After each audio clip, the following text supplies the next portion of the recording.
बेटा, आपकी जो शादी हुई है हिंदू रीति रिवाज से हुई है या किसी दूसरे रिवाज को अपनाया आपने? बुद्धिस्ट रीति रिवाज से हुई है और मैं बहुत खुश हूँ उसको लेके, क्योंकि मैंने बहुत सारी ऐसी चीजें देखी कि जैसे कि एक चीज मुझे सबसे बेस्ट लगी कि हिंदू रीति रिवाज में होता है कि कन्या दान करो।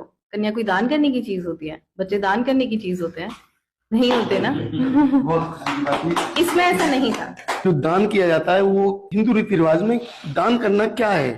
देखिए, दान वस्तु को किया जाता है, बेटी कोई वस्तु नहीं होती है। क्या होता है यहाँ पे, आप अपने ही बच्चे, अपने ही खून को किसी और को दान कर देते हो, देन आप उससे जाते वक्त ये भी बोलते हो अब आपका वही घर परिवार है, आपकी डोली जा रही है तो आपकी उसी डोली में लाश भी आनी चाहिए। आप अब हमारे घर के हिस्से नहीं हो। क्यों जी? क्यों नहीं हम आपके घर के हिस्से? कि आपसे आप शादी कर देना ये नहीं होता कि अब आपसे हमारी लाइफ एंड हो गई है, नहीं होता। आप अपने बेटे से अपनी लाइफ एंड क्यों नहीं करते? आप बेटे को दान कर दो, बेटी को। मैं उस दिन मान जाऊंगी। हिंदी रीति रिवाज बिल्कुल भी पार्शियल नहीं है बेटा और बेटी के लिए। सही बोला आपने। कन्या कोई दान करने की चीज़ है। पर पहली बात तो ये कि तुम कहीं से बिटिया ब्राह्मण नहीं लग रहे हो। ना तो तुम्हारी शक्ल ब्राह्मण वाली, क्योंकि ब्राह्मण के चेहरे पे एक तेज होता है, ठीक।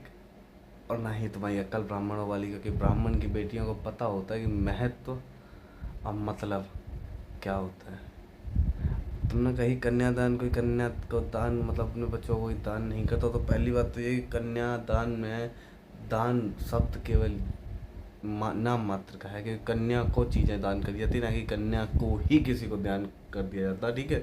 और दूसरी बात ये, कन्यादान का जो महत्व होता है ना, वो दुनिया में सबसे पवित्र चीज़ होती है। लाइक तुमको नहीं पता होगा, पर हम तुमको बता दें, दुनिया में जो सबसे पवित्र चीज़ होती है, सबसे पवित्र काम होता है, उसे कहते हैं कन्यादान। क्योंकि कन्या का जो दायित्व होता है ना, वो उसके जो मायके वाले होते हैं वो निभा चुके होते हैं। वो कहते हैं भाई, हमारे पास जितना था हमने तुमको दे दिया, अब जो होगा। कभी रिश्ते ख़त्म नहीं किए जाते, समझे। रिश्ते ख़त्म हो तो उस घर में हम जाते नहीं दोबारा। भाई बेटियां आती है ना अपने घर, ठीक है।